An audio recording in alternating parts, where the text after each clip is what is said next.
before I started Sleaford Mods, I was skint, I was unemployed. I was like completely I didn't exist. Initially, I have to say, it was kind of health things, people like Dr. Gregor, nutrition.org, and then watching the Netflix documentaries. It was environmental things and kind of a selfish sort of health perspective. I kind of got to this point where a little voice in my head was going, it's just cruel, do you know what I mean? You're saying this and you're saying that. But I think it's important to have every reason, to do it. This is you can't quit, put in the bin. Welcome to the Viva Vegan podcast with me, Faye, and my guest today, Andrew Fearn. Andrew Fearn is the man behind the beats at Sleaford Mods. He's been a driving force in shaping the distinctive sound of the band. His collaboration with Jason Williamson, the band's vocalist, has resulted in a discography that's not only musically compelling, but also socially charged. He and I sat down backstage at the O2 in Bristol to dive into life on the road, his new album, and of course, gain insight into his journey into veganism. Enjoy. All right, Andrew, well, thank you for joining me tonight. You're welcome. So, firstly, congratulations. I heard Iggy Pop on Six Music say that You Came Grim was the #1 album for him. That's right, yeah. That's a pretty good guy. Yeah, he's been a fan for quite a while, so pretty cool. Yeah. A big fan of Iggy? Yeah. I mean, he's a legend, isn't he? So. Very good. Yeah. I was going to ask quickly about Cold War Steve as well, who worked on one of the videos, the Grim video, and like how you kind of met him, because I love his work. But I think Jason had like social media chatted with him a little bit before, and it just kind of like happened, I mean, Yuka Grim was the last track we made for the album, before we had the title of the album, and it just sort of fell into place. It was like the perfect guy to come along and do it. It's one of those things that just sort of like just worked at the right time and everything, Brilliant. I mean, this year's been crazy for you. You've been all over the place, Sydney Opera House. Yeah. So what's the kind of best place you played so far, do you reckon? That was pretty good. Coachella was pretty good as well. I was kind of dreading it, but then you get there and it's quite posh. It's all like, it's like a polo club.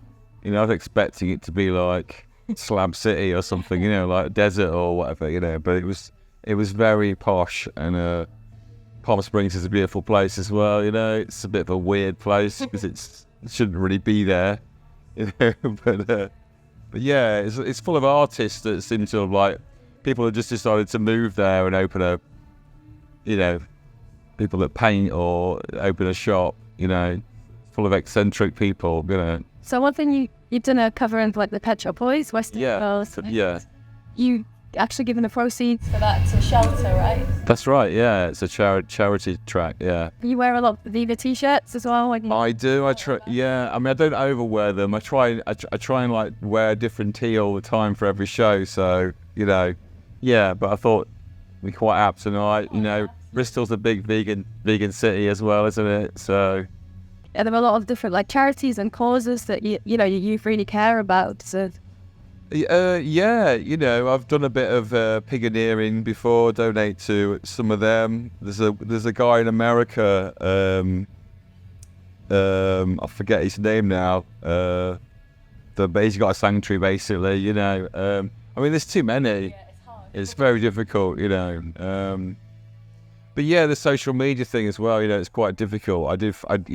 For a while I was like posting quite a lot of stuff on there, but it kind of felt weird with like the band and doing that, so because a lot of people don't like it. You'll post something and all of a sudden 200 people unfollow you, and it's kind of quite weird, so but I just end up liking a load of stuff because of who we are, people are looking at your profile and looking at what you're liking, and I feel that's kind of enough. I know it's not enough, but I'm not on social media to do that. I support a lot of people that are on there, and what they do. And it's kind of, I think you need to be a bit sort of, real about it, where you sort of sit with it, It's hard. I mean, with like, obviously with the band, I mean, where you stand. It's pretty easy to hear that in the music itself. You don't need to. Yeah, sure, yeah. I mean, it's not. It's not about world issues largely. What Jason talks about is his own experiences and low paid work and stuff like that, but the world's changed. I turned vegan in 2017, and I think before I started Sleaford Mods, I was I was unemployed. I was like completely I didn't exist, and I think for people like that, why would you go vegan? Why would you do anything? You don't really feel like you're contributing. That's how I felt anyway. I know there's plenty of like unemployed vegans around, but it's changed. The world's changed, hasn't it, since I would say 2017. Yeah. What was the thing that made you first think, I want to go vegan? What was... Initially, I have to say, it was kind of health things. People like Dr. Greger, nutrition.org, and then watching the Netflix documentaries.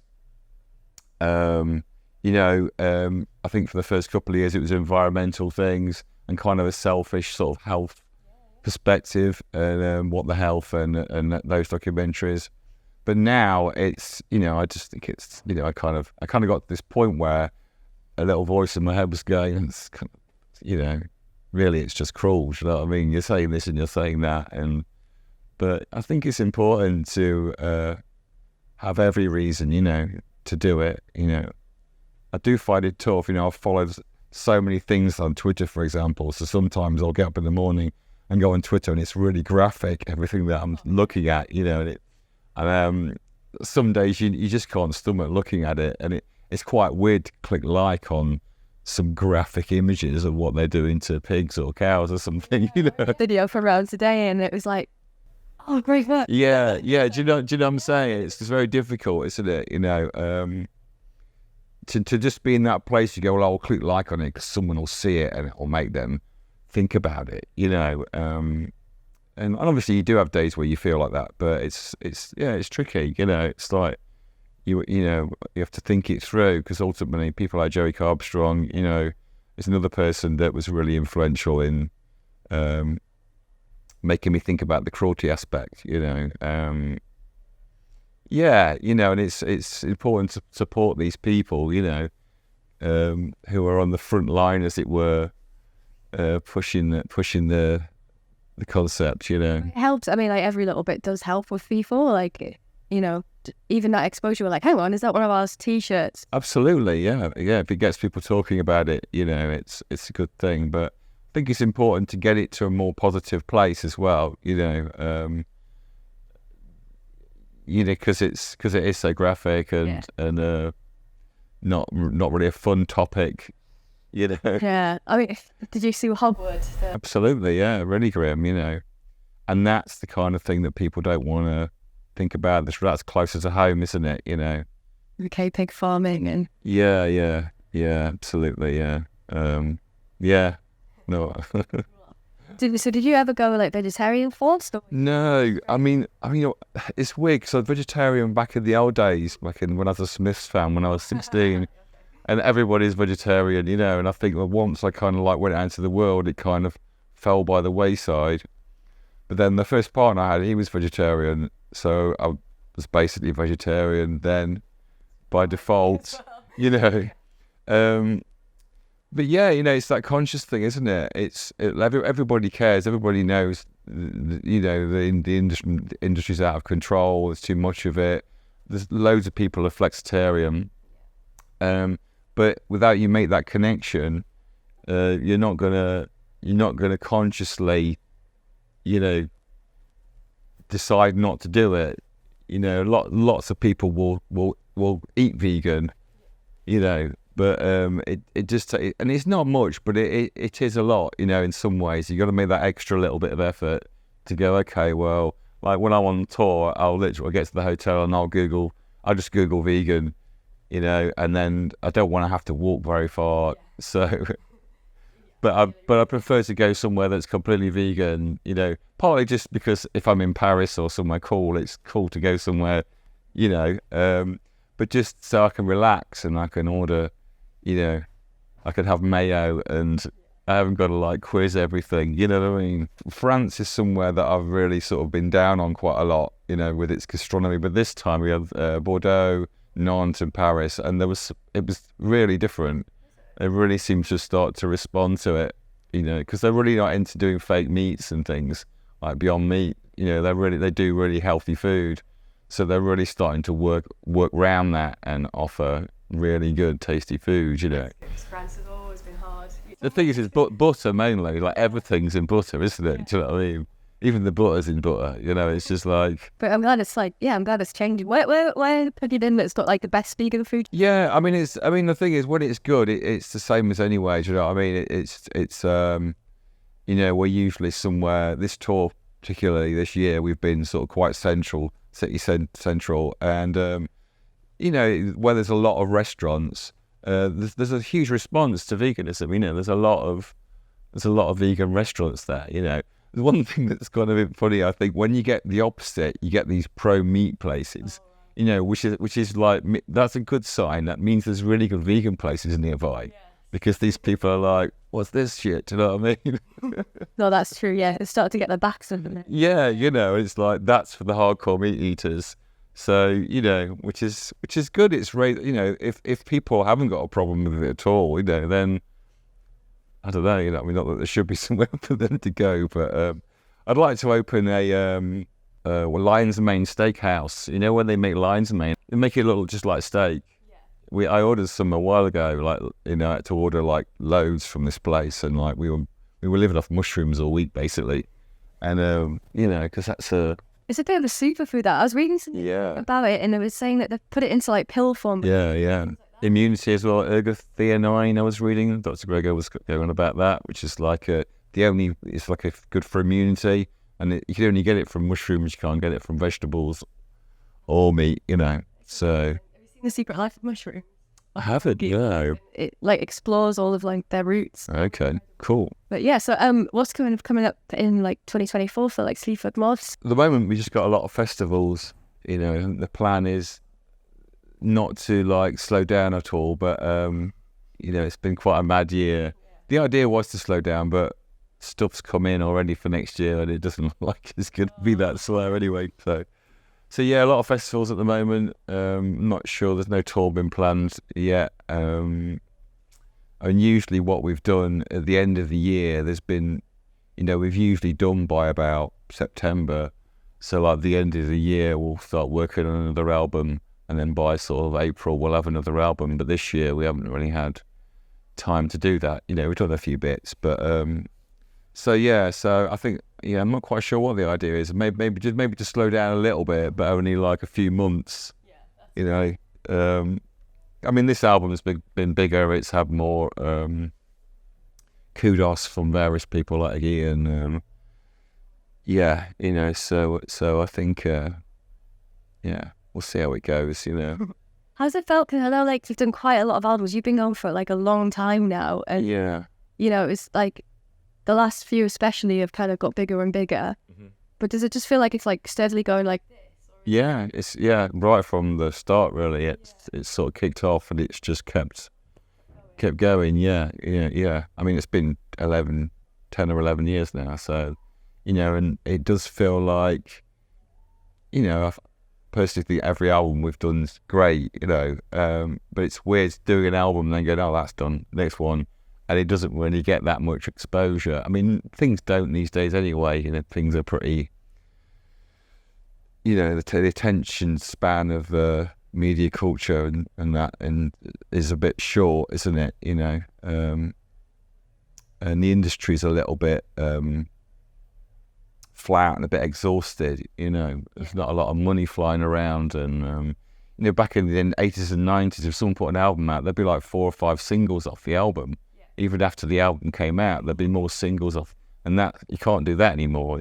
So it's funny that you think back to like old band and you're like, yeah, like half of that did come out, and then like the others were like not filler, but but you knew the single track. Sure, yeah. And it's got to be exclusive as well. It's got to be, people go, well, I've got that on the album. Why do I need to buy that?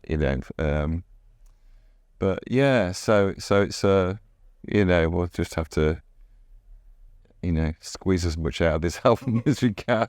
And also like in terms of like veganism and things like that, how do you kind of see it like in the future? Like, do you think it's like something that's like, have you seen it getting bigger and bigger and taking off a lot more, or? I mean, yeah. Yes and no. It is. I mean, definitely is.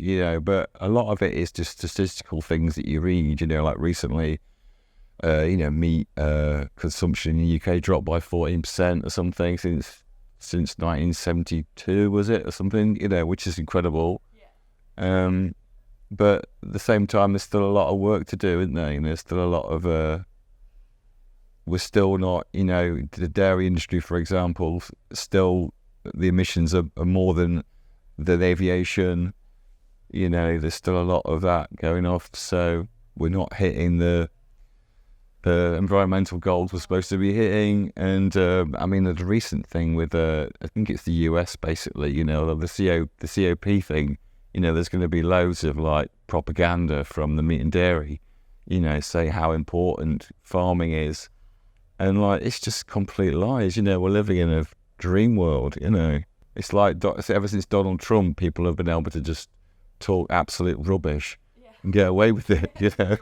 No, I don't really know what the answer is, and I feel like social media has reached this point where it's just gone insane. I've got like a little bubble of people on Twitter that I kind of like chat with, but then I've got like 15,000 followers that are just looking at me. Do you know what I mean? Like they don't contribute, they don't share my values. Obviously, most of them are Sleaford fans, but they don't like they don't like anything. They're not. It's weird. Like who are all these people? The social media started, but it wasn't like pervasive like it is now. Yeah. It must be creepy. Just like, my profiles are private, and I think it's just how it feels. I think there's a lot of people that have an account that go on there once a year. They don't really use it, and all those people add up, don't they? So it must be strange being in the spotlight. I'd hate it. Yeah, it is. It's weird, but it's what it is. And like social media is it's not real in some ways, which maybe goes against vegan influencers really. Like they are having an effect, but people maybe are learning how to switch off from it. But being on tour is very difficult. When you're just traveling and sitting around at airports, you're just hitting that app all the time and looking at it and doom scrolling. And I think a lot of people are trying to like discern the truth a bit more.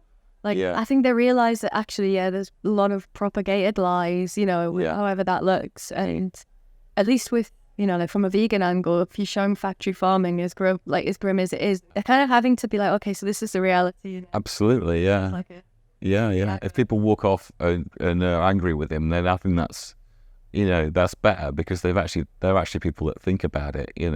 What's scary is people that just laugh and don't care. That's, yeah. Which sometimes is kids, isn't it? Like young people are just in that, late teens or mid-teens are in that sort of demographic of like thinking it's funny, which is a bit dangerous, I think. Especially at that age. Like my grandma now. Well, you mean these youth. Yeah, grandma was right. Oh, well, thank you very much for chatting to me. You're welcome. Yeah, thank you. Yeah.